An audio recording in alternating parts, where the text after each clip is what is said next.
Welcome back to Nick Lenz's Comic Corner Classic Let's Known Classics.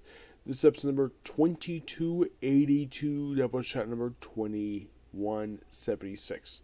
Now, this is the first of several Comic Corners today. And I do mean several because I got a lot of trades done. But I'm going to do this one. I got another Comic Corner this one. I'm going to do a manga review. And a manga review of Black Clover.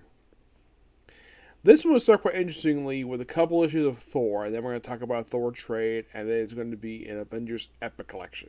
Yes. First up we have is from Thor. We're discussing 281 for Thor and 282, because the trade I'm discussing does not collect these issues, because also there's no Epic Collection. So, this issue, 281, is written by Mark Greenwald and Rob Macchio, with art by Kip Pellard and Pablo Marcus. The story is called The Hammer Lost. Mostly put in this issue and the following issue, it's mostly dealing with the aftermath of the 7th issue for Thor, and where he encounters the frickin' Space Phantom. Because of course the Space Phantom. Yep. That's how he encountered the Avengers back in Avengers 2 and 108. Yeah, it's like, okay, let's fight the Space Phantom for an issue. Yeah, then he does some time traveling. Yes, he does some freaking time traveling here.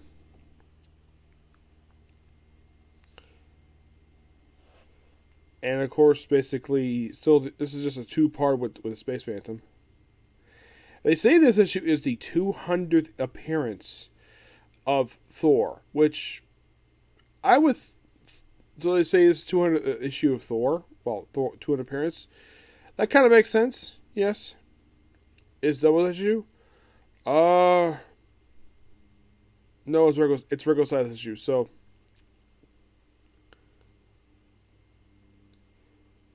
and of course, you got the cast of Mortalist by a guy called Tempest.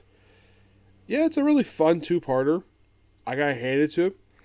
Now, moving on to by the way, I give those two issues I'm gonna give this issues a 9 out of 10. Next up, we have Thor and the Eternals, the Celestial Saga. This is the complete saga. I didn't want to do the two volumes. I really want to get my hand on it because I really want to just get past this 300. This book collects issues 283 to 301 of Thor, along with the 7th annual. Yep. These are your writers. Well, mostly put the writing here is done by Roy Thomas, Rob Macchio, Mark Greenwald, art by Keith Pellard, John Bushman, and Walt Simonson. This long-running book, covers the period of May 1979 and includes in November 1980, which means, yes, with this book in particular, I'm out of the 70s when it comes to Thor. Which makes him the third series I got the 70s for, because first was X-Men, and then it was Daredevil, and now it's the Eternals. Not Eternals, Thor's turn. Okay. Now, who writes the issues? Well, mostly we have, for 283, 299, that's done by Roy Thomas. He also does the annual as well. Rob Macchio does issue 298 and 300, 301. Mark Greenwald co-writes issue 299 with Roy Thomas, and with Rob Macchio with the 301. Keith Pellard is the artist for majority of the saga. He does 286, 289, and 291, 301. John Bushman does 383 to 385. Walt Simonson just does the annual. We also have Arvil Jones, who's known for doing some Iron Fist issues. He does issue 290. Yep. So yeah, I've already discussed the Thor annual. It's a really good annual. Now this is a long-running saga. At a point where they realized it was so long, we had to have a side story in this damn thing. Yes. And in 283, we begin the Celestial Saga, which this is technically 200 appearances, 200 issues since then. Yeah, even they said the previous issue was 200 appearances. Probably because 200 issues overall, maybe. But you would think 282 wouldn't make a double issue? Nope, they didn't care to do that.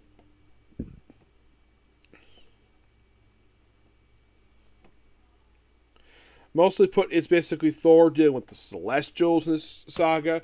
Let me summarize. Basically, this is a lot to take in here because this is a 19-part story. The side stuff, basically, there's a few issues in this book that have nothing to do with Celestials. It's known as the Ring Saga. It is just a side story. It takes up a handful of issues. Probably because, basically, I think they want to give Roy Thomas a break for this saga. Mostly put, it's basically Thor dealing with the judgment of the Celestials and him teaming up with the Eternals throughout this entire saga. Yeah, I appreciate the fact that we also have some points here where Thor's fighting his own father. We also have Zeus. We also have the Olympians, the gods of Olympus, basically involved in this story. It's a really epic story, and Roy Thomas, Rob Mitchell, and Mark Greenwald do an excellent job with this story. I'm gonna get this story here, this whole thing, a 10 out of 10. All right, so.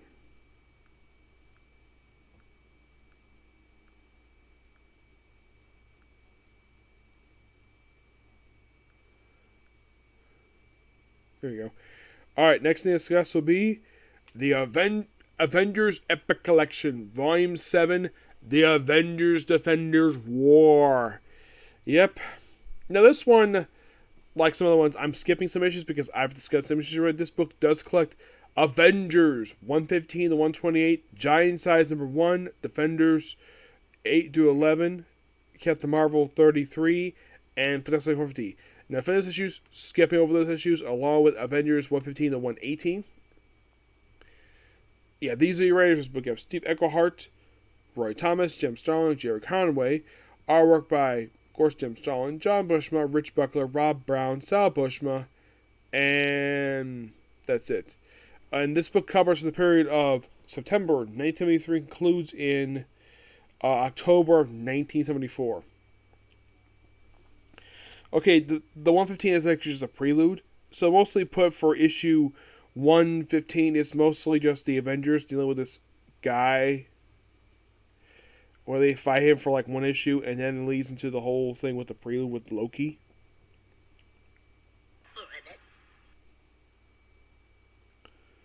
Yeah, so then they have the prelude, and then of course we have the Avengers Defenders War, which is excellent, by the way. Oh yeah, definitely, it is really freaking good. And you're thinking, okay, so after the war wrapped up, what's next? Well, let's have a series of issues where they basically go cat about the Collector. Me.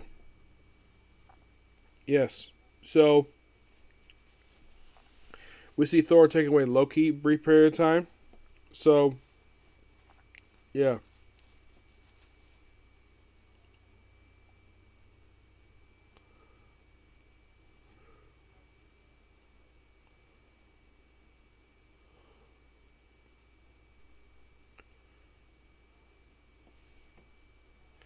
Yeah, so then we have this one really interesting scene here where we have Black Panther talking to Mantis. And he's like, he has faith in the swordsman. He knows him. He does not know anything about her. And of course, she kind of explains her backstory. And that leads to stuff with then we have this fair going on. Yes, we have this All Hallows Eve. We have someone dressed up as Nighthawk. Yeah, and the swordsman is here. Yep. It's a really interesting issue. And then 120, we see how we return of the Zodiac. Yes, the Zodiac are back. They're back and better than ever. Yes, this is the first appearance issue 208. This is issue 82 of the book. Yep. That's how long it's been since they last appeared.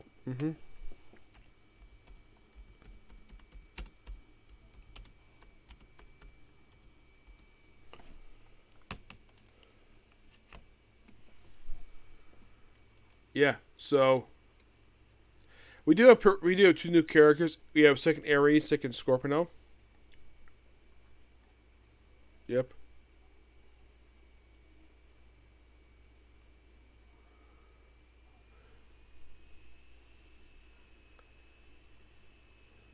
Yeah, and this guy's no longer around. He died the following year pages of Captain America. Yeah, after this issue, he just died. Yeah, by the way, 120 is actually part one of a three-parter.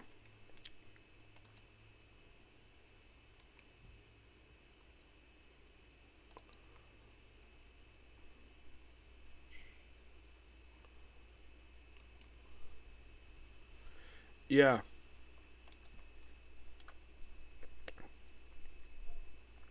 Of course, at one point you have the Zodiac go. They battle them in freaking space. Yes, they go to space because the Zodiac takeovers get launched to space. They also reveal the true identity of Taurus, who is Cornelius von Lent. Yeah, this guy was also financing them. Yeah. He does pop up again for one issue, and then, of course, he pops up West Coast Avengers, which, sadly, I'll get to what happens to him.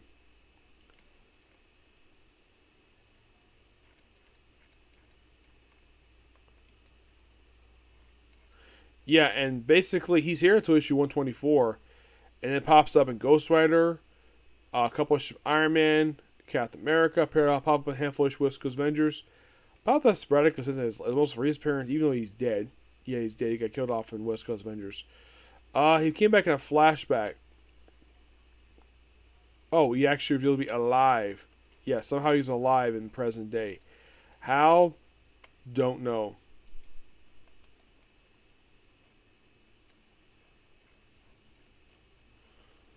Yeah, and the reason... Now, here's the thing about these issues. Now, most of what they battle on here for these two issues...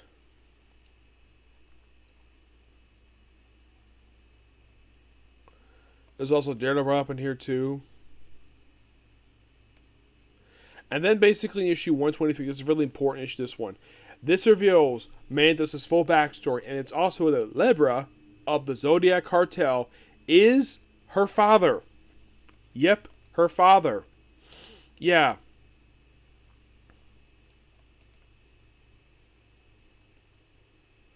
Oh, by the way, he's still very much alive. Oh, yeah, definitely.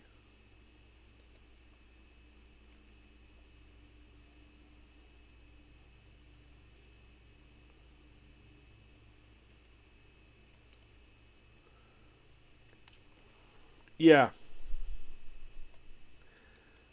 Yeah, at one point he did die. Everyone thought he died, but no, he's actually really alive and well. And he was a recurring character up until 125. Came back at 130, was in the 135. And, well, we'll get to that.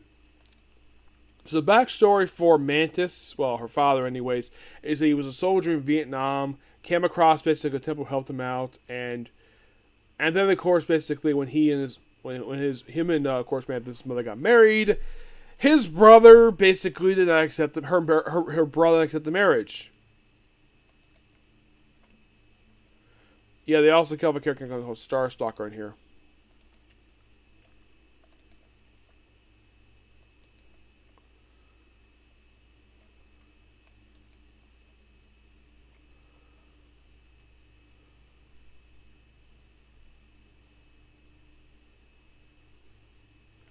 Yeah, and her father is basically, her uncle is a jerk of a guy. Like, this guy basically ordered the death of his own sister. Actually, he basically dared to reject it because he married an American. Yeah.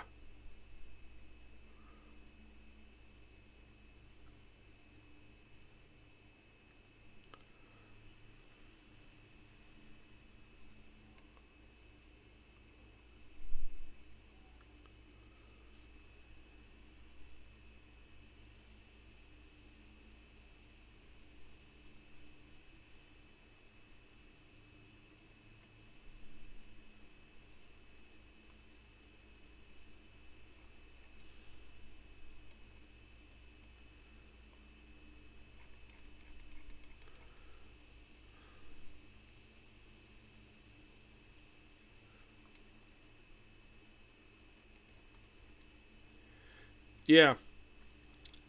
And of course, also, sadly, the swordsman. Yeah. Yeah, while he was, well,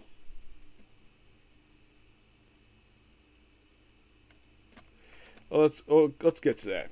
So, at the bottom of the Zodiac, revealing, well, the backstory of, well, Libra and his connection. By the way, the story is wrapped up, I think, with like 223, I think it is. Oh, actually, yeah, 223 wraps up because it's like a 4-part story. Mm-hmm. And then pretty much like, then of course they deal with the whole Starstalker thing, which is an alien. After dealing here for 2 issues. And then for 125, this is a very key issue. This also is the first time the Avengers ever heard the name Thanos. Yes, this is the first time they ever knew the name. Libra, of course, is taking up the custody. And here's the thing about this guy when it comes to Libra. Like, the guy would actually pop up again several issues later. But he mostly was very sporadic over the years. Yeah, he at one point thought was being dead in the West Coast Avengers book. He was actually alive Avengers forever. Me. So, me.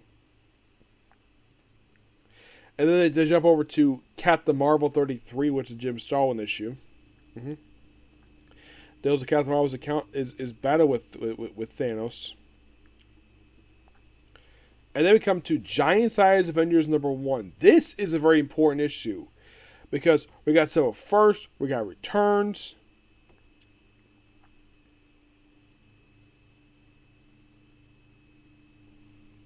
Yeah, we have this guy who knocks out Jarvis, and it turns this guy is actually the Wizard.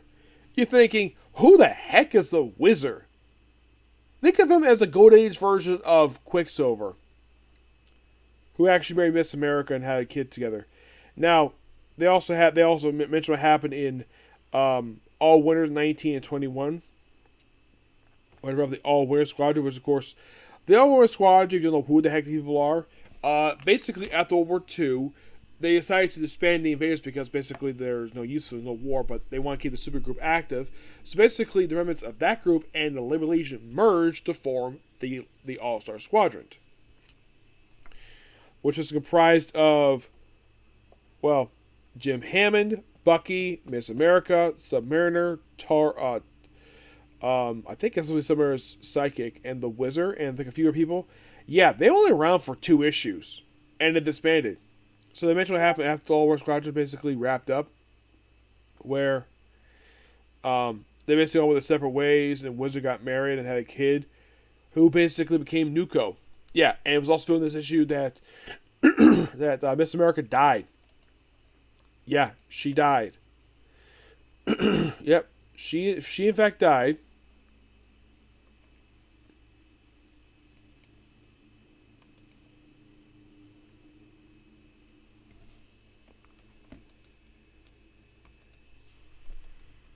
Yeah, she died, and yeah, they revealed that she died here, and basically Nuko himself, after this issue, he would not appear again to Avengers in #6. So basically about, I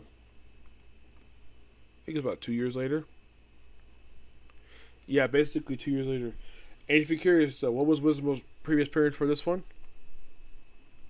All Winners Comics #21. That was the last time he appeared back in 1946. This comic was the reintroduction to this character.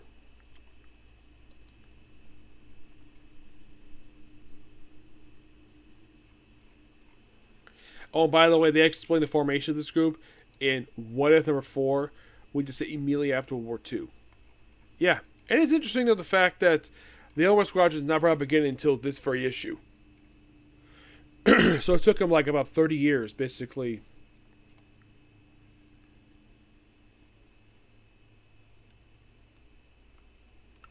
Where basically they've been long since disbanded.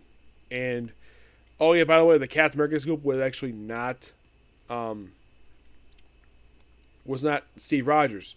Nope, it was later retconned. This is actually a guy named William Nassett. This guy was the Spirit of 76.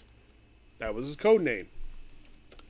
He has been dead for a long time. He first appeared in Captain America Comics for 49 was as Captain America, well, as a retcon. Yeah, he died.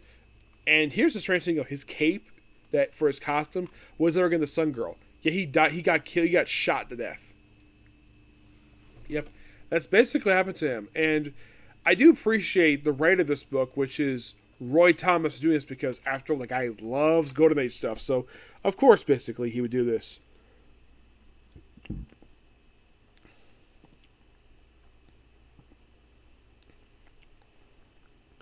I do like the whole idea of 2 Golden Age superheroes have a kid together. Wrote the idea. Nuko himself popped up sporadically over the years. Mm-hmm. Yes, and I say sporadically.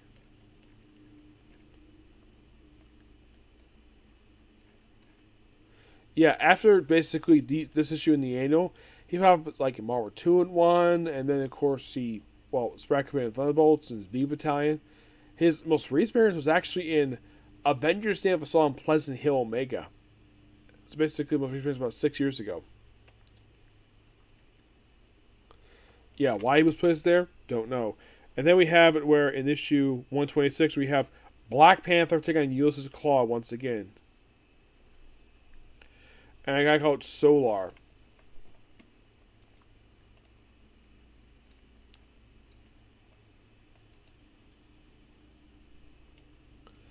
He is a Captain America villain they had to throw in here just because.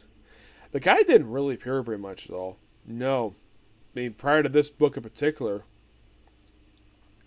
this actually was only his second appearance in the comic. The first appearance was actually Captain America 160. He later returned pages to Defenders. He popped up sporadically until his last appearance was in JLA Avengers number 4, released back in 2002. So, yeah, they deal with him in this issue. Of course, Cap and Black Panther lead the team with this issue. And then, of course, basically, with 127, well, this is a crossover with Fantastic Four.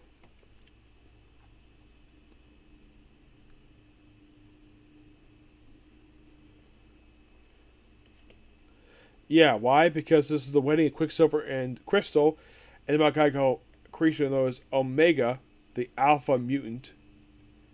And it turns out, nope, this Omega is actually revealed at the end of the issue to be Ultron 7.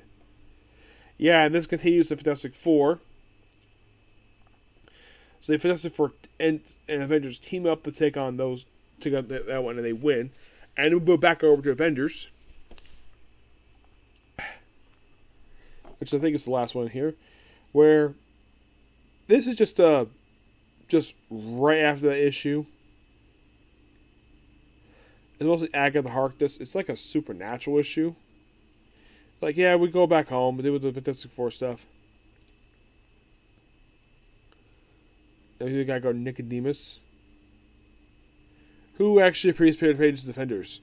Yeah, he pops up here for this issue, and, well, that's basically it for this trade here. I give this trade here basically a 10 out of 10. This was a lot of fun reading this thing, and I do recommend trying it out. Okay, so that's the episode of you. Next is going to be another Comic Corner, and then it's going to be My Hero Academia. Okay, next video. Bye.